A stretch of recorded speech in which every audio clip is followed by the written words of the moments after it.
अस्सलाम वालेकुम, मैं हूं दौरान काकड़ एडवोकेट और आप देख रहे हैं मेरे यूट्यूब चैनल लीगल पॉइंट। आज हम बहुत अहम टॉपिक पे बात करने जा रहे हैं, जिसमें हाईकोर्ट का एक फैसला है जिसमें कहा गया कि दौरान इद्दत अगर हस्बैंड शोहर उसका इंतकाल हो गया तो बीवी बेवा शुमार की जाएगी और वो जितनी भी प्रॉपर्टी है शोहर की उसमें लेने के बराबर हकदार होगी। ये बहुत अहम पॉइंट जो है वो हाईकोर्ट ने इसको डिक्लेयर किया। फैसला है, उसके साइटेशन है 2017 CLC पेज नंबर 516।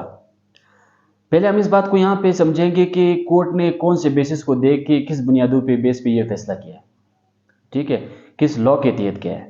फिर बाद में हम समझेंगे कि क्या ये फैसला सही हुआ है क्या नहीं हुआ।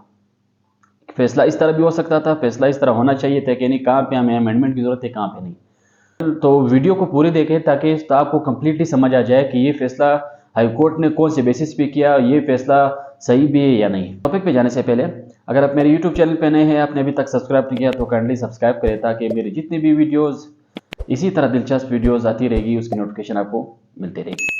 अच्छा, हम आते हैं टॉपिक की तरफ। इसमें हाईकोर्ट ने क्या किया, फैसला ये दिया कि दौरान इद्दत अगर हस्बैंड का इंतकाल हो गया तो बीवी क्या होगी, वो बेवा शुमार हो जाएगी। मुस्लिम फैमिली लॉ ऑर्डिनेंस 1961 उसका सेक्शन 7 वो क्या कहते हैं, क्योंकि इसी सेक्शन के तहत क्या किया हाईकोर्ट ने फैसला दिया था।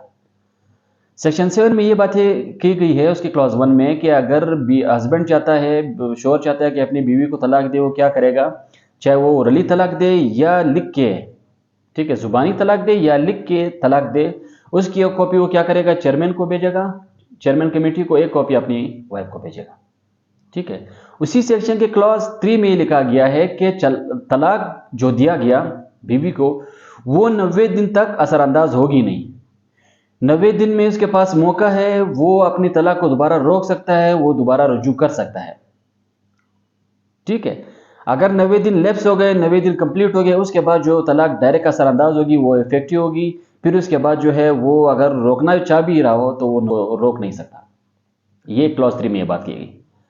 अब हुआ क्या था कि हस्बैंड ने वाइफ को तलाक दे दिया था और तलाक देने के कुछ दिन बाद हस्बैंड का इंतकाल हो गया था।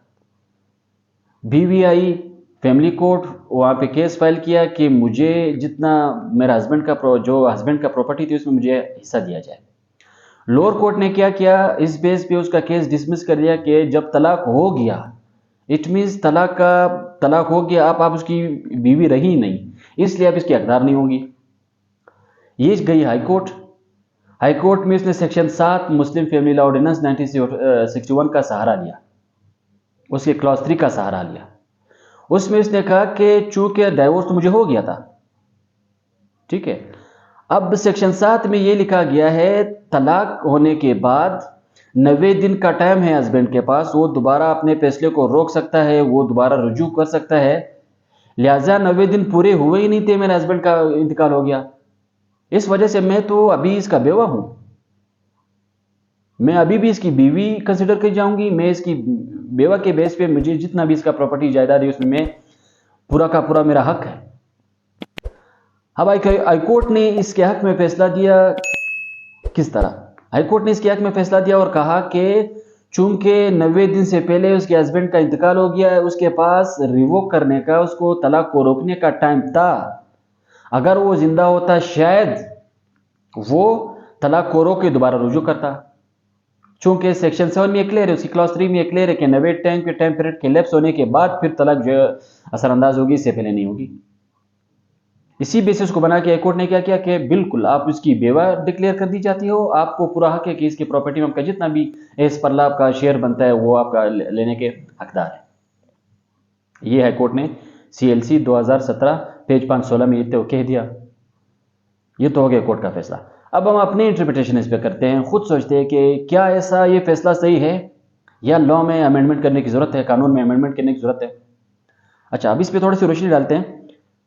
Section 7 of Muslim family law ordinance 1961, इसमें एक अमेंडमेंट यहाँ पे जरूरत है कि सेक्शन 7 में सिर्फ तलाक की बात की है। अब तलाक तो होती 3 किस्म की है। एक तो ये तलाक है कि उसने एक तलाक दिया है, फिर उसके पास एक तलाक देने के बाद आपके पास रुजू का टाइम होता है, आप रुजू कर सकते हो दोबारा। आपने 2 तलाक दिए तो आपके पास फिर भी रुजू का टाइम होता है, आप रुजू कर सकते हो दोबारा अपनी वाइफ के साथ। फिर जिसको हम तलाक की बिद्दत कहते हैं, इर्रेवोकेबल तलाक, जिसको हम रोक नहीं सकते, 3 तलाक। अब 3 तलाक एक सेंटेंस में भी हो सकती है, एक एक करके 3 को पूरे किए भी जा सकते हैं।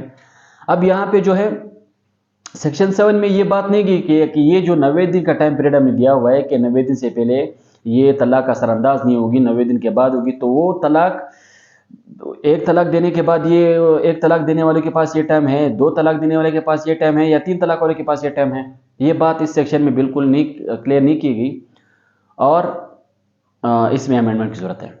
अब आते हैं हाईकोर्ट फैसले की तरफ। अच्छा, हाईकोर्ट ने फैसला किया कि मुस्तकबिल की बातों में मुस्तकबिल को देख के किया। ठीक है, अब यहाँ पे देखें, फैसला जब भी होना चाहिए, या फैसला एक मजबूत फैसला तब होता है तब आप हकीकत को तस्लीम करते हुए फैसला करें। अब हाईकोर्ट ने कहा कि ये देखिए, इस केस में तलाक तो हो गया था, ठीक है। अब जब तक वो जिंदा था इसने रिज्यू नहीं किया, इसने रोका नहीं, 90 दिन के अंदर वो 90 दिन से पहले मरा, जब तक वो जिंदा था उसने तो रुजू करने की कोशिश नहीं की, या उसने रुजू किया भी नहीं।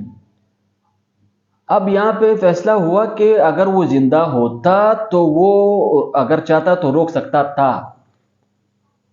ठीक है, मुस्तकबिल को बुनियाद बना के उसने क्या किया, हकीकत को साइड पे कर दिया।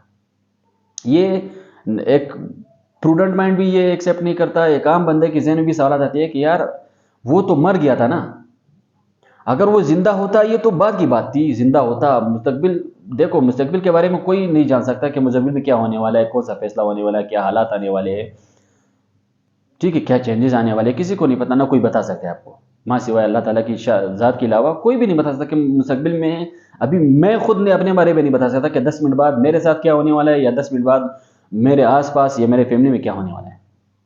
हाईकोर्ट ने क्या किया कि ये कि इस प्ली पे उसको हक बेवा डिक्लेयर कर दिया कि अगर वो जिंदा होता, चूंकि 90 दिन पूरे हुए ही नहीं थे, तो शायद वो रोक लेता। इस बेस पे उसको बेवा डिक्लेयर कर दिया, बेवा का इसको इसी जो मर गया था उसकी बेवा शुमार कर दिया, और जितना भी हक है उसमें कहा कि आप पूरा का पूरा लॉ के तहत जो है आप हकदार है, आप उसमें ले सकते हैं।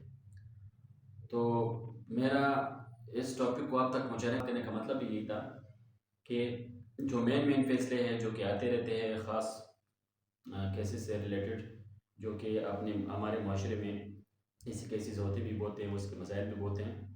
मैं कोशिश करूँगा इसी तरह वीडियोस आपके सामने पेश करता रहूँ, और आप इसी तरह मुझे सपोर्ट करते रहें। इंशाल्लाह मिलते हैं एक और अच्छे और दिलचस्प टॉपिक के साथ। तब तक के लिए आप अपना ख्याल रखें। अल्लाह हाफ़िज़।